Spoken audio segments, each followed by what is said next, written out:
education and a consultant nephrologist in Manchester. Okay, over to you, President.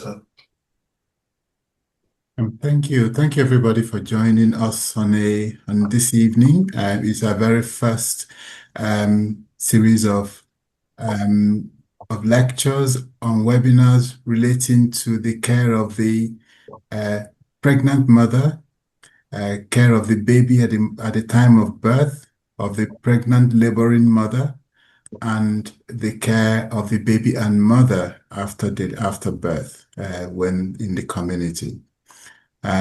We're really grateful to Dr. Daya Adeyanju and the whole MAMI and the SWAP team for bringing in MANSAG, as well as the Nigerian Nurses Association of the UK, to help with increasing that sense of awareness and training, and be joint partners with MAMI in doing this. So we're really grateful to you for coming today to hear this. And my colleague, Dr. Ilevbare, will be talking very soon about a very common problem of a pregnant mother, a hypertensive disorder.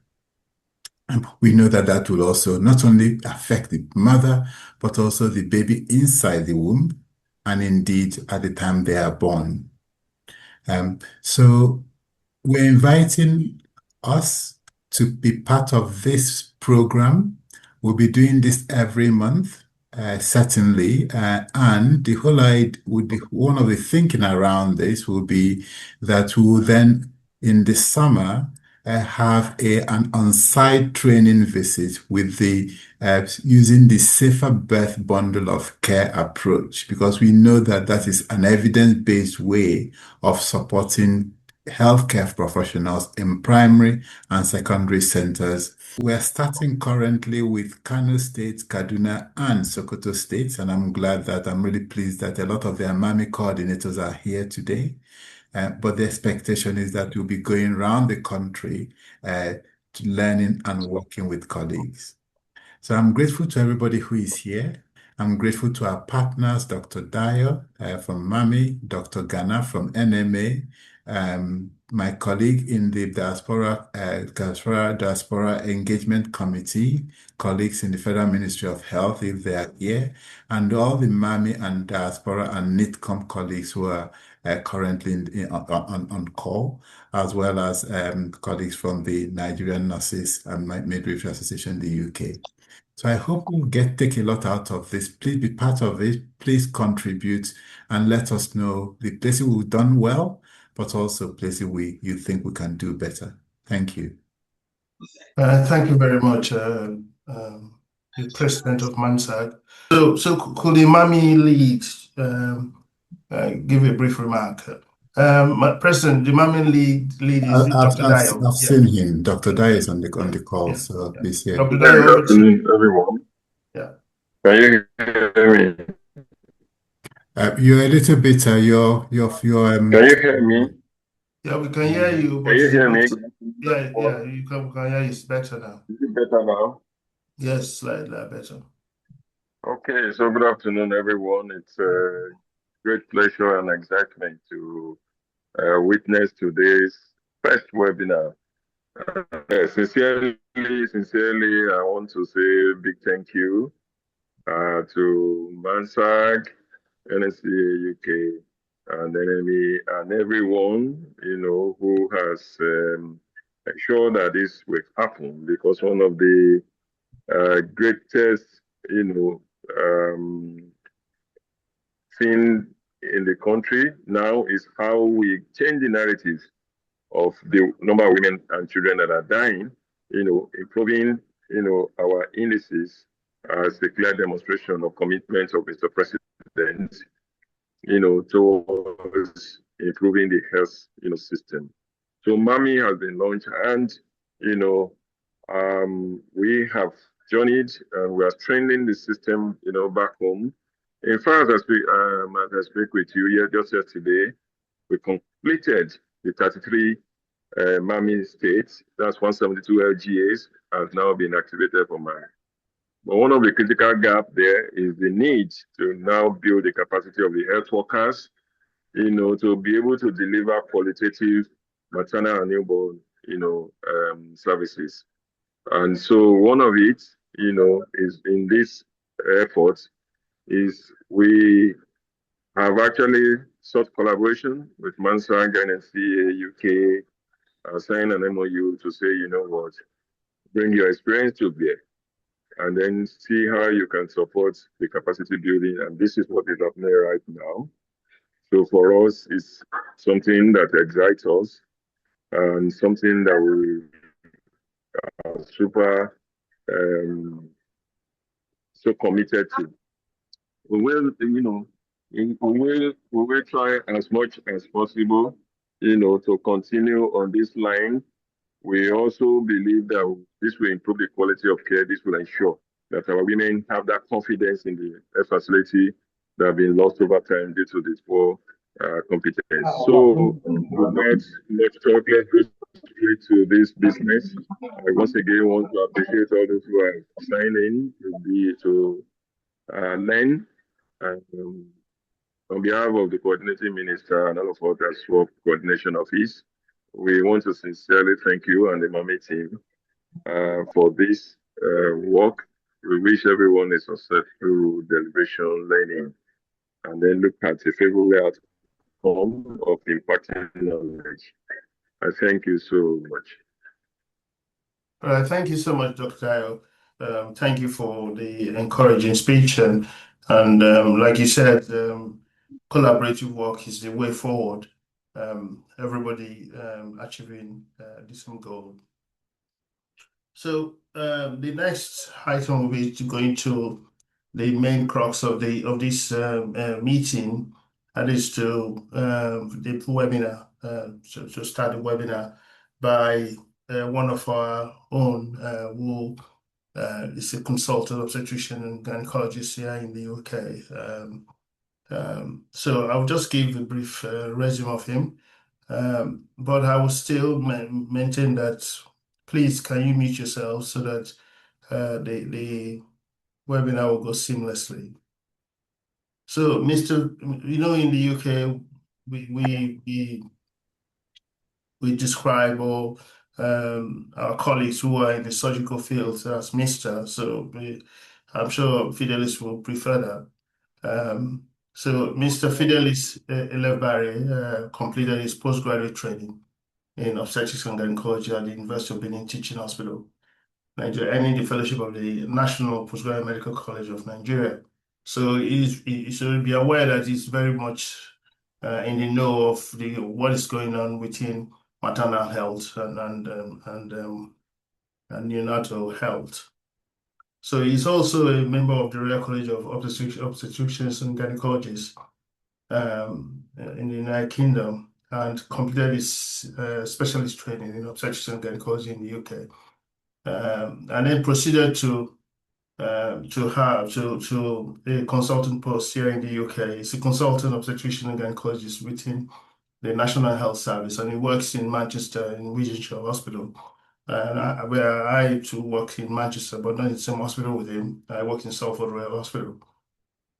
So he's very passionate about his clinical practice and with a strong interest in medical education and professional development. So he's very keen in personal professional development, PPD. So I will now call on Fidelis to give the talk. You see my slide? Yes, we can see your slide. Could you just put it on the presentation mode? Okay, thank you. Yeah, thank you for this august opportunity to be doing this presentation. It's quite a honor, to be doing this, as some of my trainers, back in Nigeria they are here as well.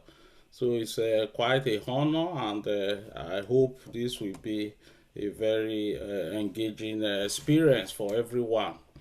So the topic of this discussion today is recent advances in hypertensive disorders in pregnancy. Please, as you join, if you don't mind, you can please just mute.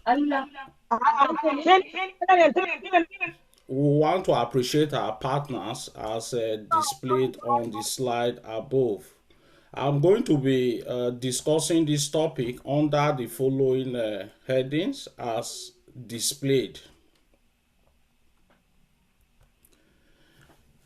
Hypertensive disorders in pregnancy complicates about 1 in 10 pregnancies.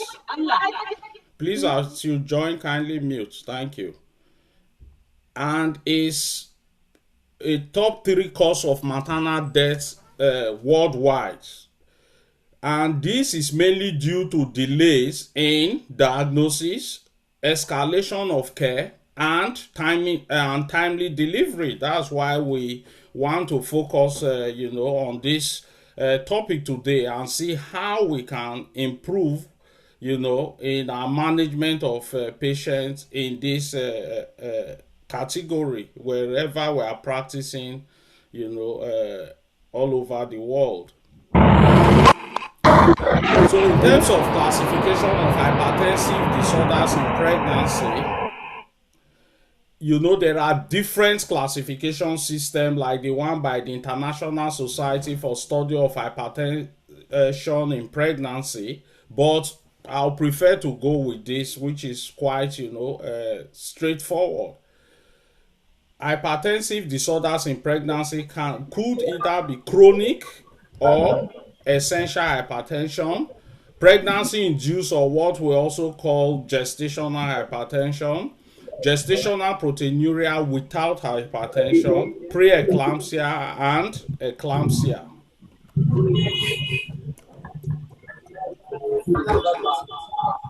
Please, if you can mute, that would be very helpful.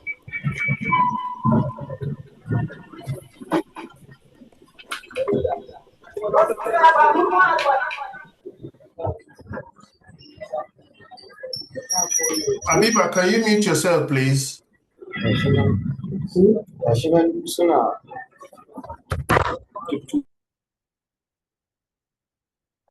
Okay, go on, Fidelis, please. Thanks.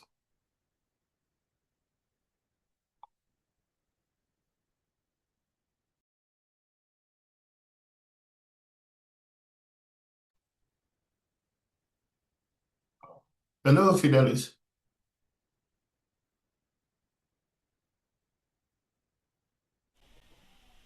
Can you hear me? Yeah, we can hear you. Okay, sorry for that. So we are going into the definitions of term now. As we all know, pregnancy-induced hypertension is hypertension, persistent hypertension in pregnancy occurring after 20 weeks of gestation.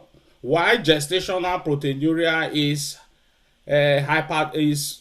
significant proteinuria without hypertension. That means a woman is normotensive, the blood pressure is normal, but then there's significant proteinuria. In such cases, we just need to observe them because they themselves can become preeclamptic.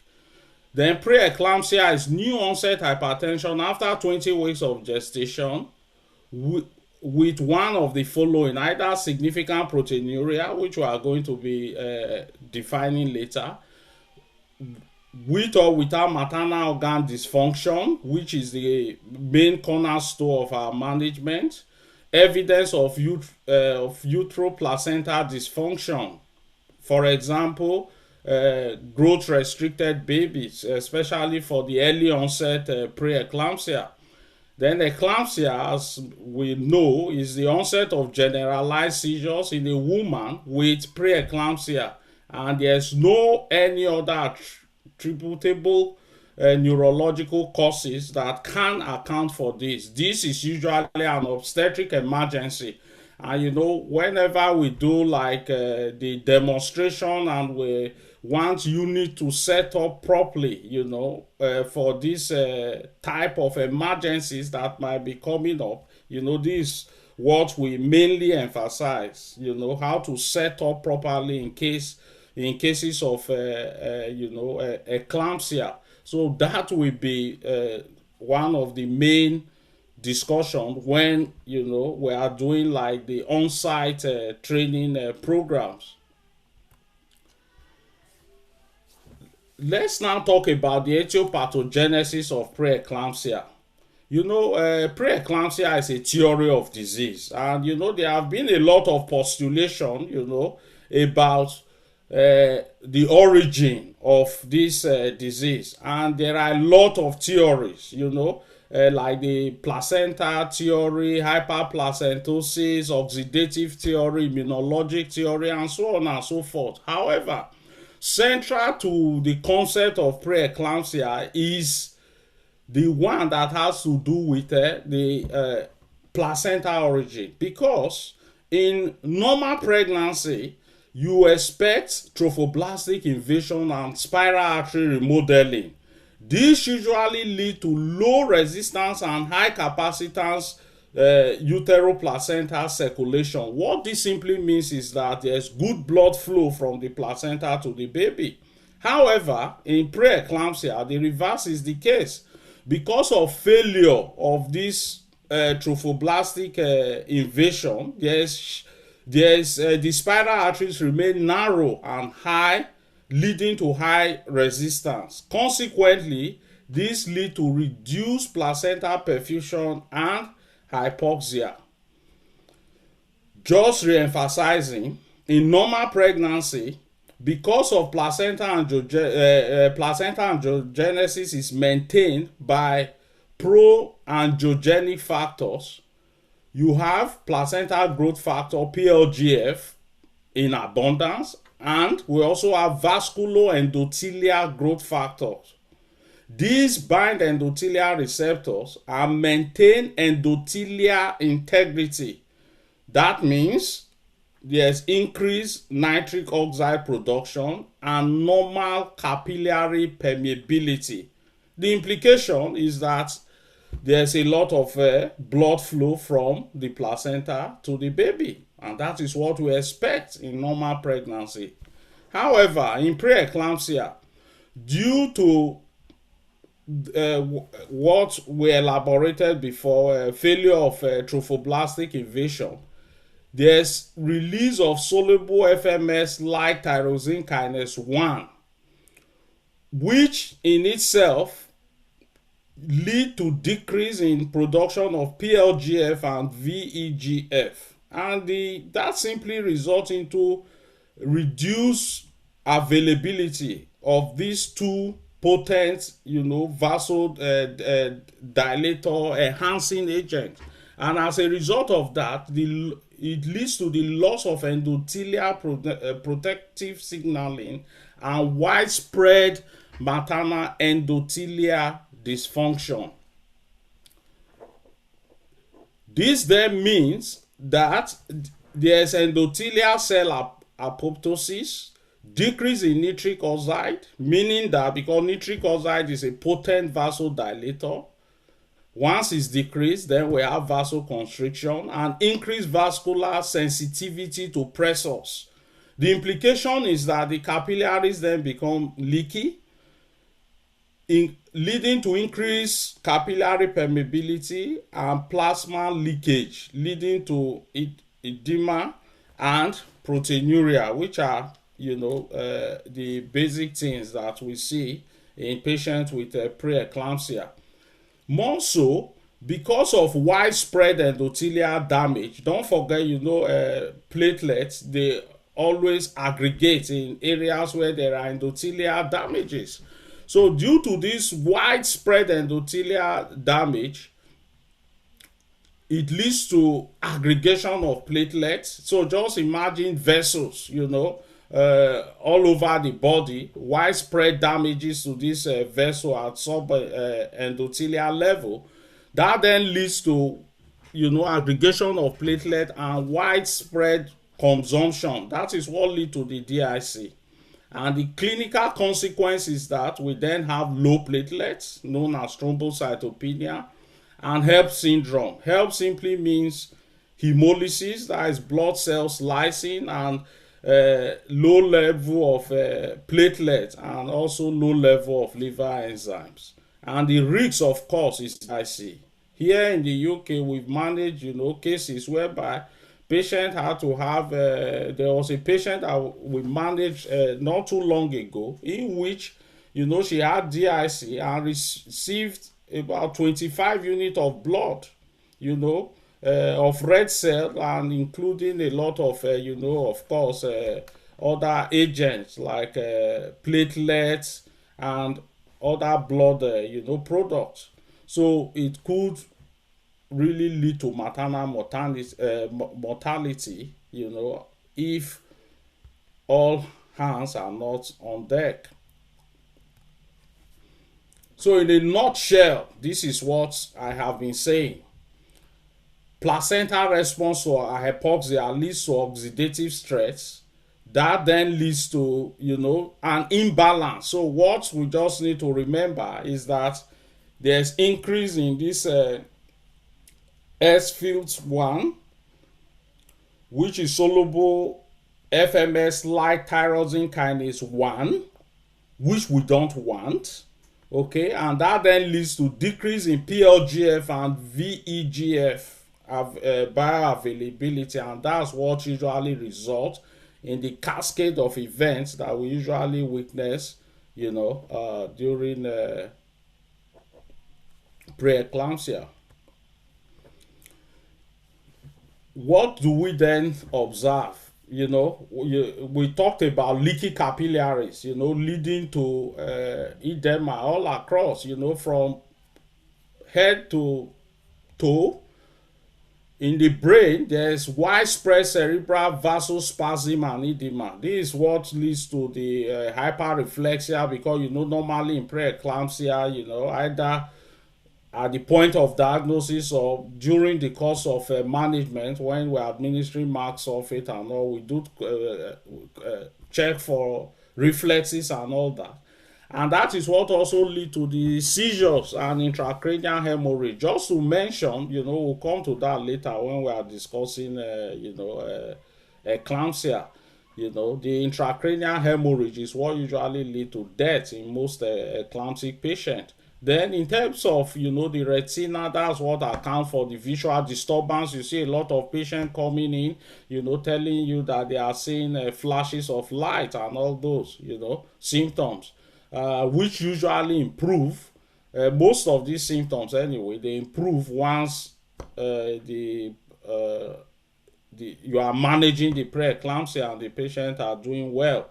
Then in the liver, you both have hepatocyte injury and capsular distension, which could also lead to liver capsule rupture. I'll come to that later on patients that we manage. Then the kidneys, that could lead to the proteinuria that we normally pick up as one of our early, diagnostic tool, and decrease in plasma oncotic pressure. And of course, in the hematological system, we also have the widespread, consumption of platelet, leading to decreased platelet level and intravascular hemolysis.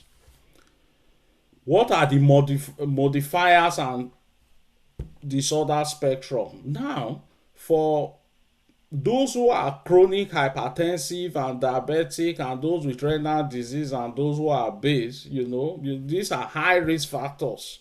Then we also talk about, when we're talking about the theories, which we didn't go into, okay, of preeclampsia, we also talked about immunological, theories. So that's where these immunological factors come in which case people who are pregnant for the first time, or who are in a new or different relationship, are at higher rates of developing preeclampsia. Then in terms of disease phenotypes, we've said, early onset is when if it occurs before 34 weeks, of which FGR, which is a fetal growth restriction, is very common in this subset. compared to the late onset, in which it is mainly the maternal cardiovascular disease that is dominant. So risk factor, just highlighting it, we know the high risk factors for developing preeclampsia is always when there's background hypertensive disease, either in previous pregnancy, or chronic kidney disease, autoimmune diseases, type 1 or type 2 diabetes, or chronic hypertension. Those are classed as high risk factors. Then the moderate ones are as listed on the slide. What are the complications, that could follow? Looking at fetal complication, we've discussed small intrauterine growth restriction, oligohydramnios, because the placenta is not, doing well, functioning optimally. So that will lead to oligohydramnios, and some abruption can result, placenta infarct, uteroplacental insufficiency, and stillbirth. I'm sure many of us have managed cases of people presenting with high blood pressure, and baby is not there again, when we try to listen. So that can be a very severe complication, which is also in itself is a severity criteria. Then maternal complication, we've highlighted eclampsia, stroke, encephalopathy. We've talked about DHII, HEP syndrome, acute renal failure, hepatic failure, and liver rupture. I wanted to highlight this because this liver rupture is very difficult to pick up, so your suspicion need to be high. I have been involved in managing 2 cases, in the UK, where the patient had a liver rupture. The last one was in my penultimate year of training. This patient came in, blood pressure was not too high. Blood pressure was just about in the 140-something, 90-something range. Okay, what drew our attention, apart from, the background history, was that the platelet was about 90-something, at presentation. And she was quite in a lot of pain. So after the initial assessment, we were stabilizing her, saying, okay, let's get platelets and all those stuff. The anesthetist wanted platelet to transfuse and all those stuff, But as we were waiting, she then started complaining of severe pain. Blood pressure was low, and the plan was, okay, let's go to theater and, deliver the baby. Then I told the consultant then, and the theater team, I said, this woman has had a rupture of liver capsule. And they were surprised. They were like, how come? Why are you suspecting a rupture of liver capsule? I said, because already there are evidence of help, with the low platelets. We already know she was preeclamptic. Now she was in severe pain, and she was having hypotension. Dizziness and fainting spell, what we see in cases of ruptured ectopic. So I said, look, you need to get the surgeons, because it was already getting close to 5. I said, you need to get the surgeons, need to be around. And, we quickly got the surgeons to be around. And lo and behold, when we started the surgery, it was a case of a ruptured liver capsule. So there's no rocket science to that. It's just our awareness should be heightened that this can happen, and that was the second case I was managing. How do we then prevent preeclampsia? Before we talk about management, there's a common saying that says prevention is better than cure. We need to assess the risks of women who are likely to develop preeclampsia at the point of booking. And we can simply do this by, identifying those with those risk factors that we have already mentioned. High risk women, as highlighted, will benefit from low dose aspirin, 75 to 150 milligrams.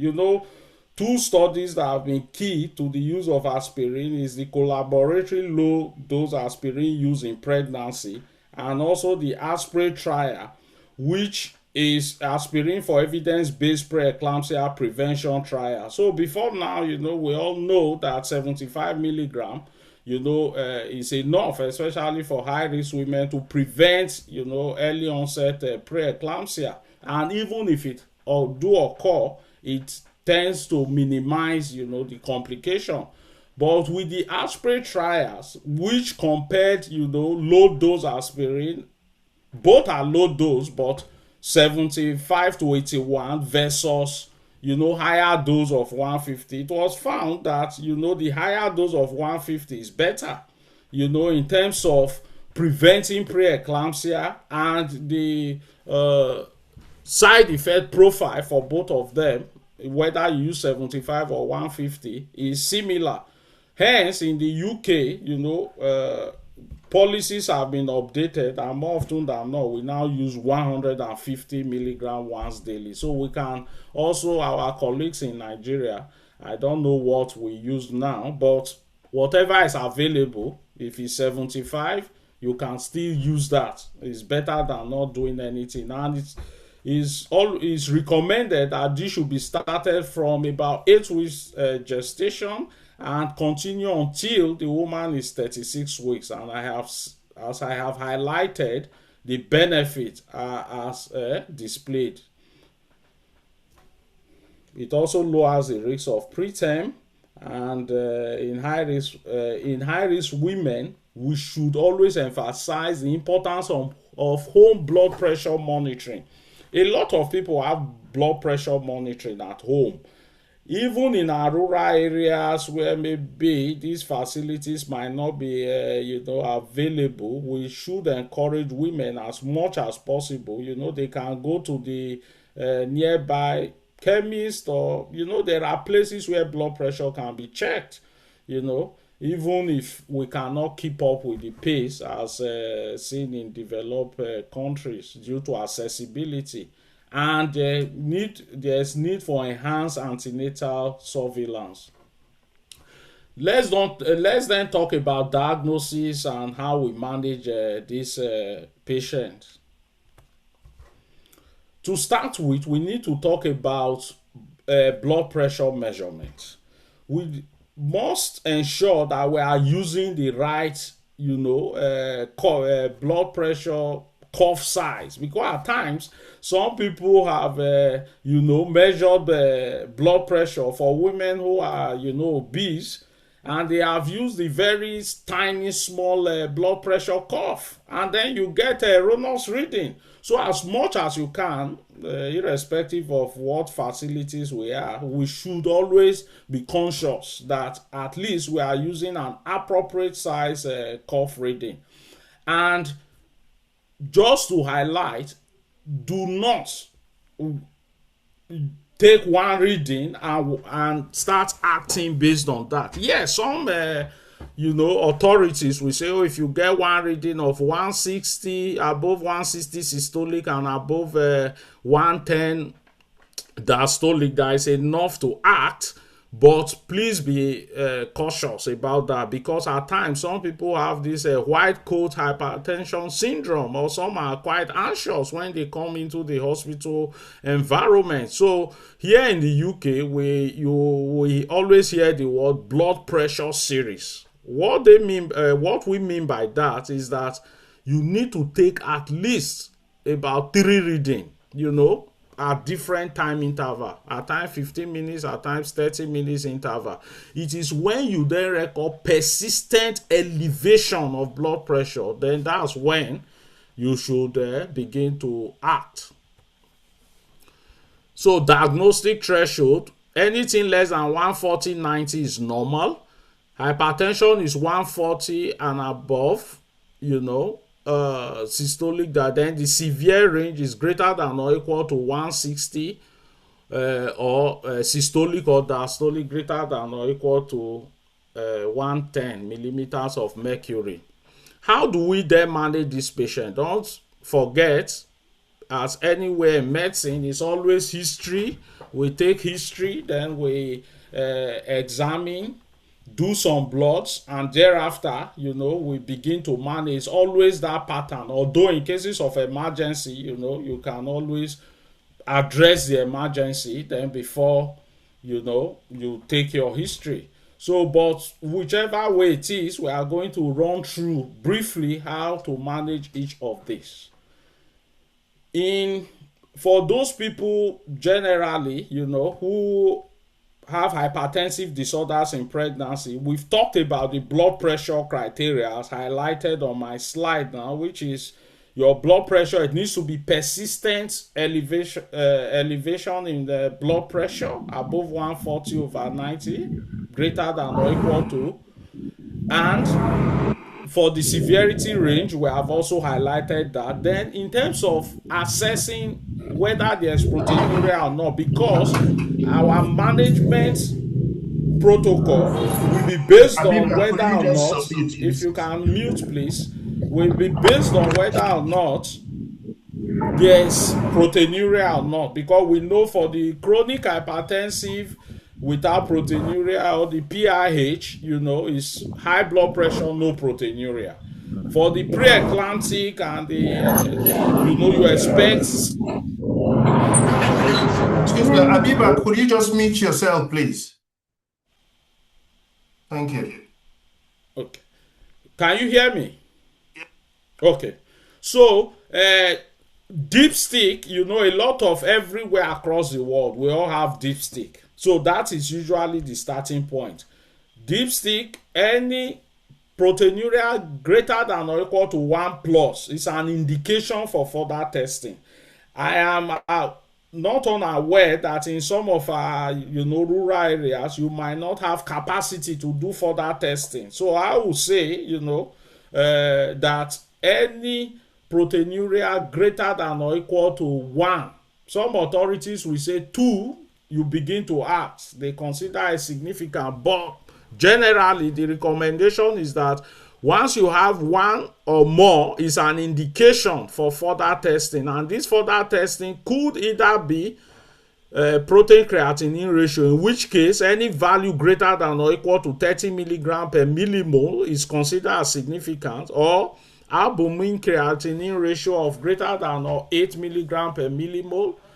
And back in Nigeria, then we usually do 24-hour protein urine collection, but at some point we started doing protein creatinine ratio as well.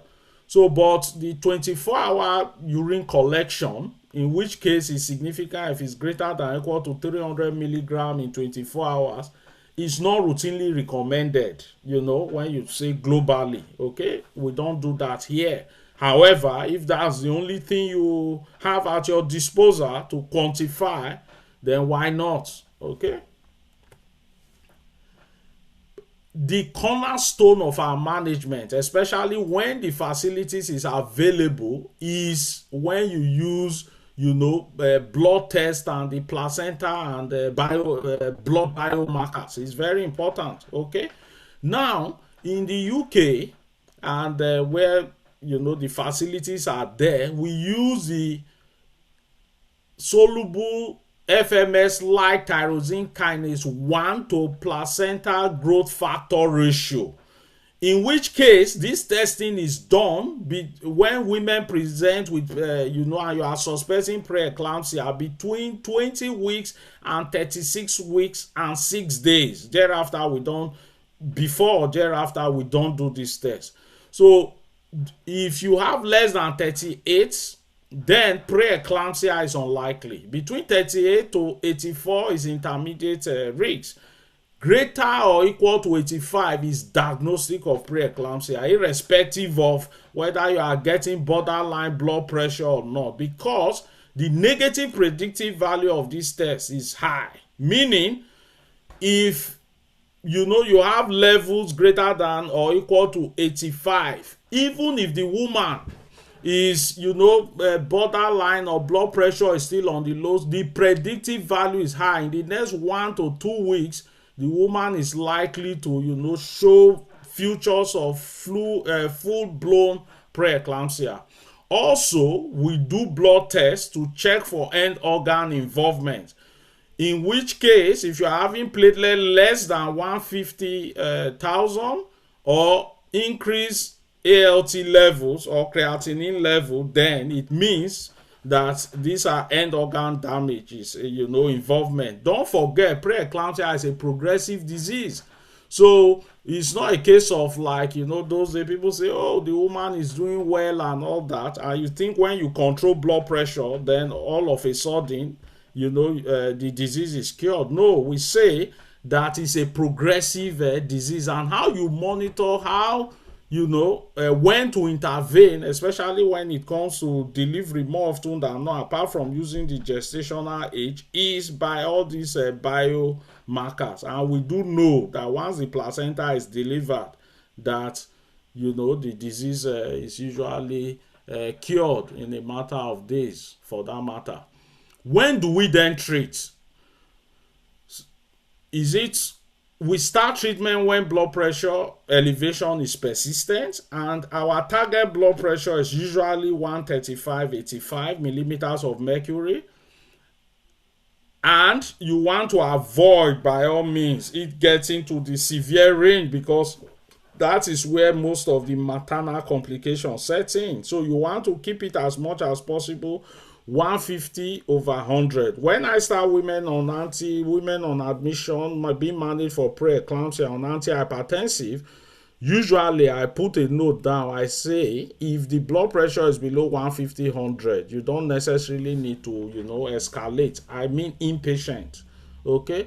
But once it's above it, then it's an indication that you need to either increase whatever you are using, the medication, or you add another agent if it's difficult. What are the first line antihypertensive agents?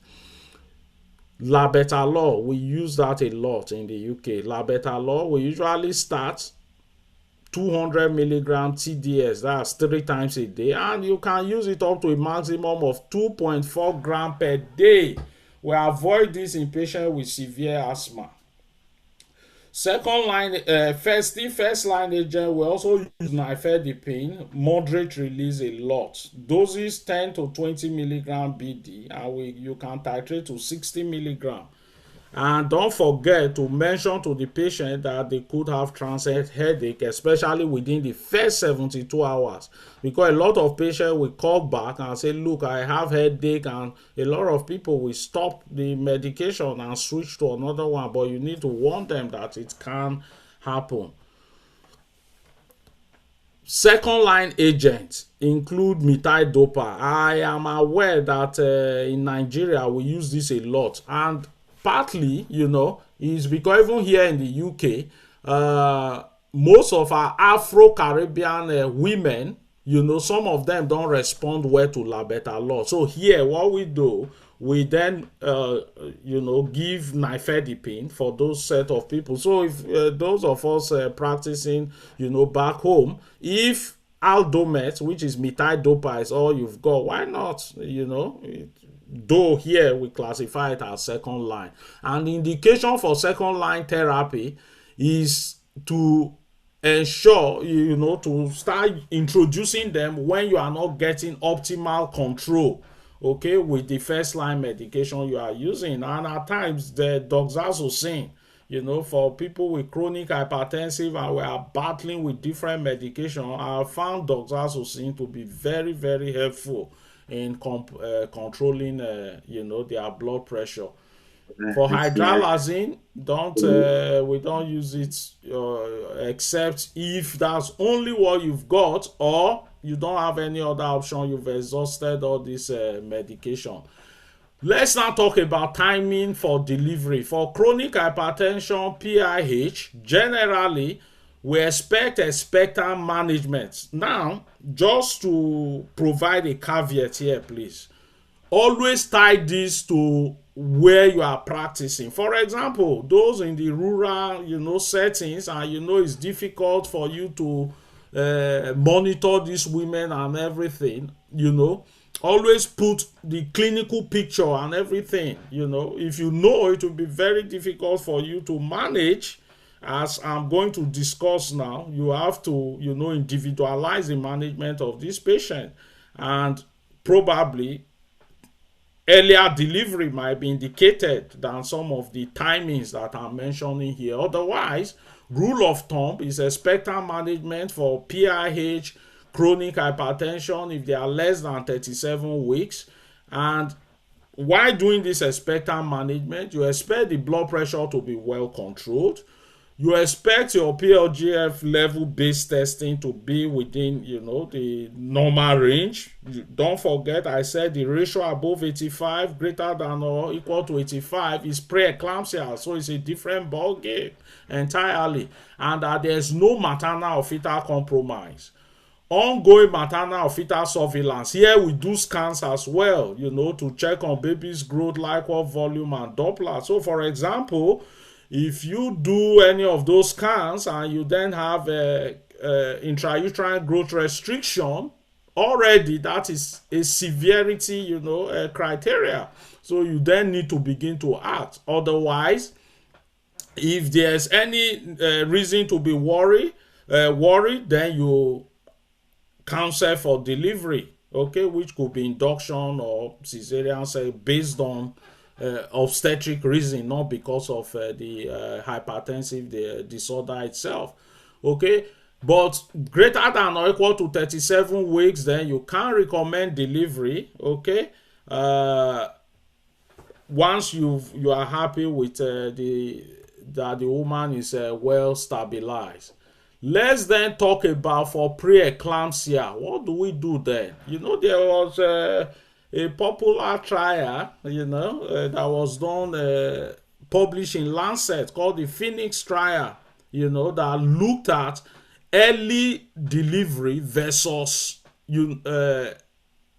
expectant management, which is waiting to 37 weeks for women with preeclampsia. So they did this, study across UK and Wales, used about 46 maternity units, and quite a lot of women were enrolled for this study, about 901. And what they discovered, because they were then comparing,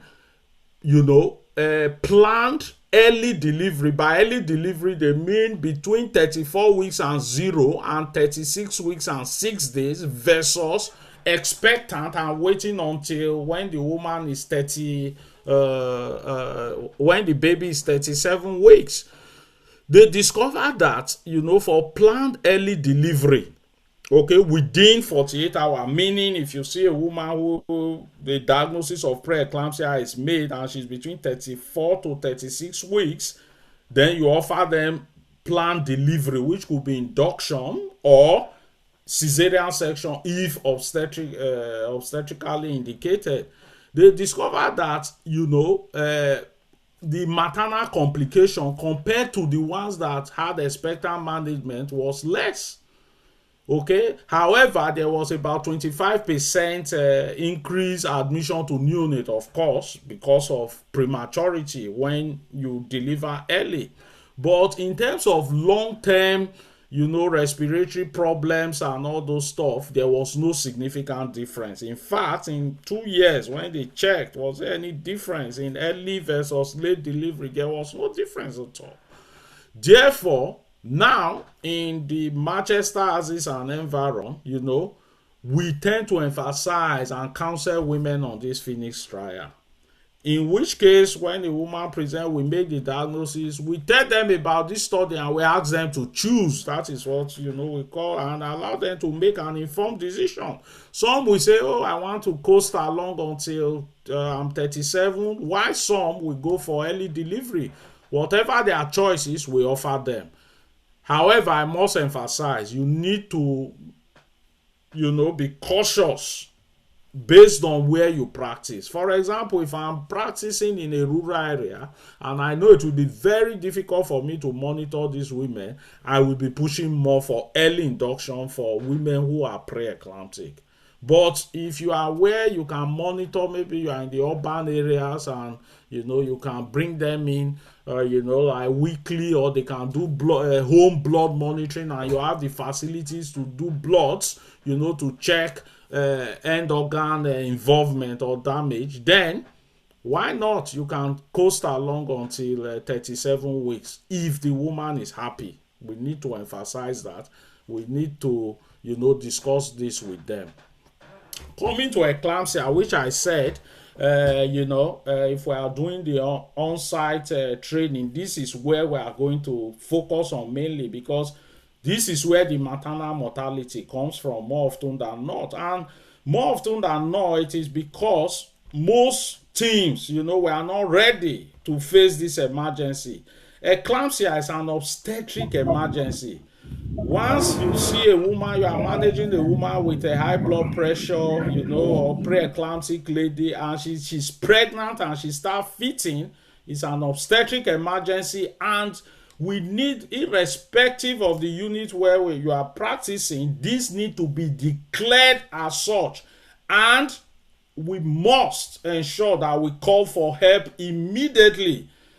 Call for help. The situation whereby, you know, there's no heroism, oh, I'll do it alone, or, you know, no, whoever is around, be it doctors, anesthetists, midwives, you know, the healthcare assistants, all hands must be on deck. You call for help immediately, and a lot of us make the mistake of, oh, a woman is fitting, you are rushing to get magnesium sulfate. That is not how it should go. You know, it should be ABC, because this is an emergency. Most of, you know, the death complications that happen from cases of women who fit, you know, is because the ABC approach is not followed correctly. So it should be the airway, you know, is the airway patent, in which case you must ensure that the woman is well positioned, you know, left lateral position and all that, okay?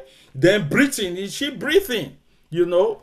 Obviously, if there's an ongoing fit, then you won't expect her to respond when you talk, you know, when you call her name or something like that. But after the fit, you know, if she can respond, or then you know that, okay, this breathing, she's breathing.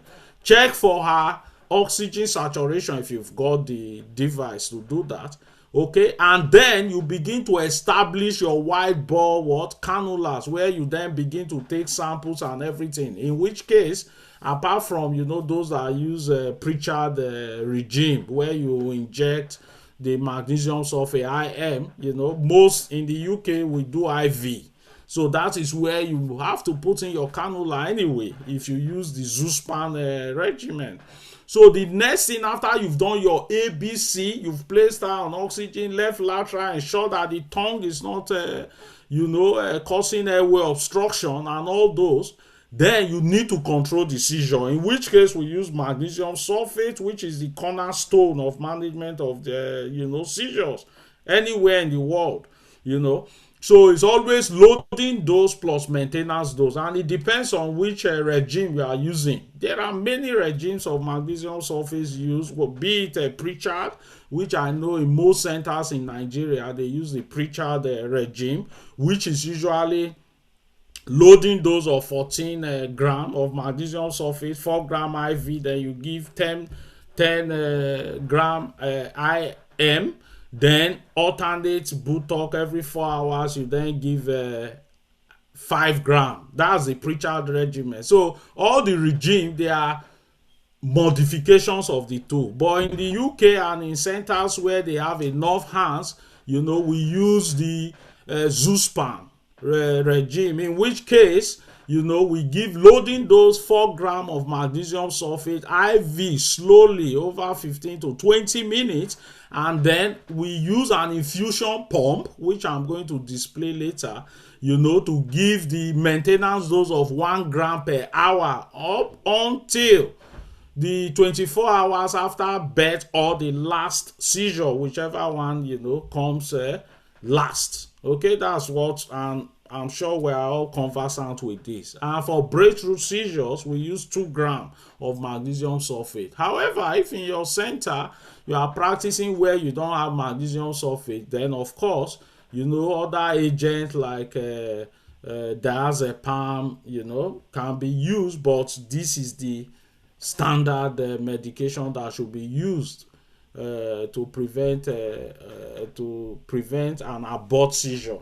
Okay, then your blood pressure control must be your target. It should be below 160/110. That should be your target. And to achieve this, here we use IV. You know, if the woman for an eclamptic woman, she can't take oral initially anyway, so we give IV. IV labetalol, but I'm aware that in Nigeria, you know, more often than not, we use IV hydralazine. The main thing is to know, you know, what to use. And gone are the days where you expect everything to be coming from the head. Somebody is, you know, say, oh, give this, give that. You know, we should encourage units to have, you know, a just policy for emergency operations like this, where you have a written document of medications to give, the dose and everything. It can just be an A4, you know, size, just printed out like that and kept on the emergency tray or posted somewhere so that it can be handy in cases of emergencies. So we've talked about, you know, the initial care. Then we need to stabilize, but ultimately, don't forget, delivery is our aim. But before we rush for delivery, you need to stabilize. And most people have said 4 to 6 hours, you know, is enough to stabilize. And then you'll be guided by your blood pressure control and your biomarkers, okay? But there are instances where we've had to go in for delivery, you know, even earlier than those 4 hours. So it all depends on the clinical picture, you know. So in terms of continuous monitoring, we're all aware we need to keep checking BP, urinary output, because magnesium sulfate is excreted from the kidney and it has a very narrow therapeutic window. We need to check reflexes and, you know, bloods, okay. And magnesium sulfate, we also said we need to continue for 24 hours after the last seizure or birth, whichever one comes last. Then plan delivery once you've stabilized. And delivery, she could have induction, she could have cesarean section. That is always based on, you know, obstetric reasons, okay? Then in terms of postnatal care, please do not forget that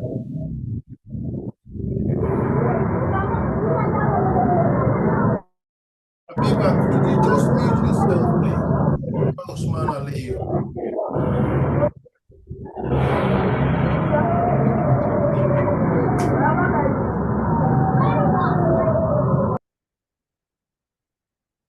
Abiba, I think I don't know, there's something wrong with your system. Fidelis, you're muted, please. Can you just unmute yourself? Abiba, can you mute yourself, please, Abiba?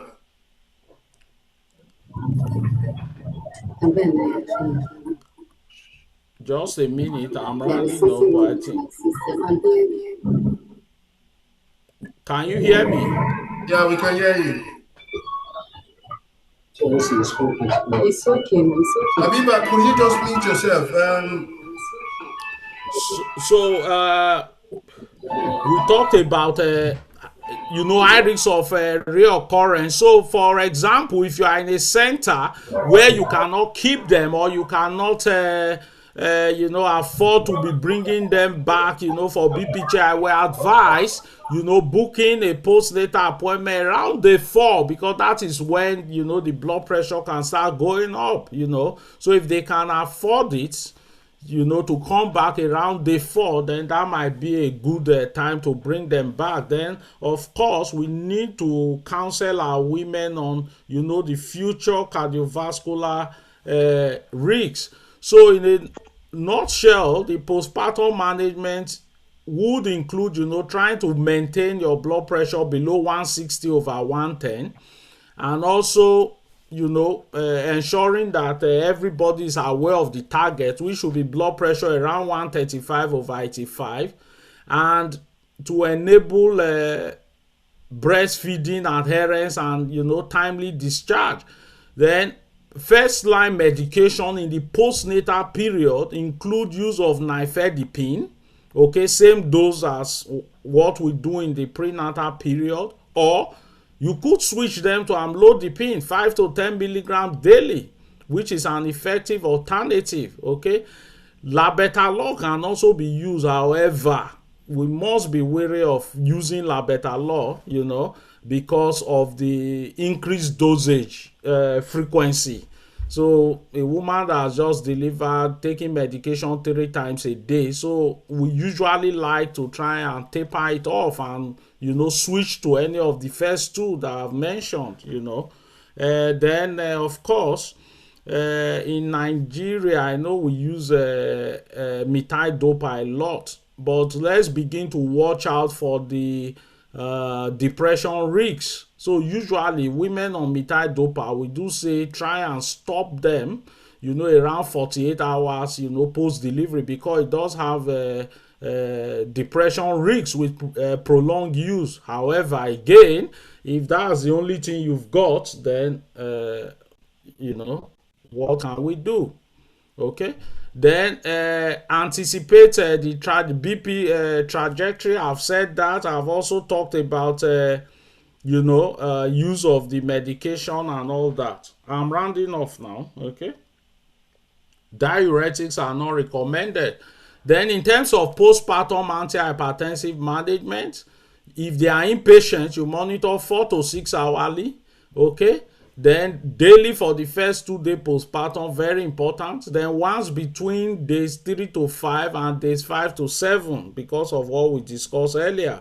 Then your discharge plan must be well documented, and the antihypertensive you want them to be on, and how the escalation pathway should they not be doing well in the postpartum period. Okay, then you must also begin to discuss with our women, follow up risks in terms of the postpartum care and everything. Then the long-term cardiovascular risks must be emphasized as well, so that they can watch out for these risks. 2 to 5 fold of hypertensive risks, 2 to 3 fold cardiovascular risks and risks of stroke, and increased cardiovascular death from cardiovascular causes. Okay, and of course planning for future pregnancy as well.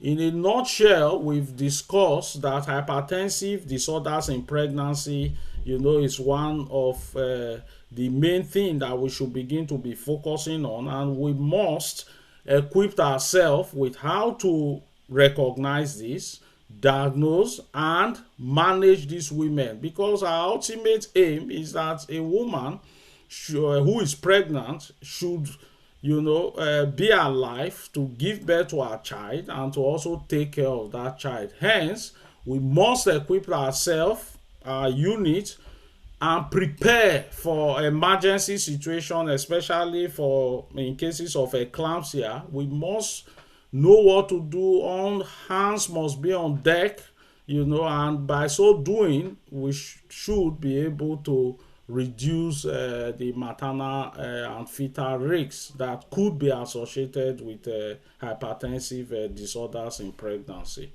Thank you for listening.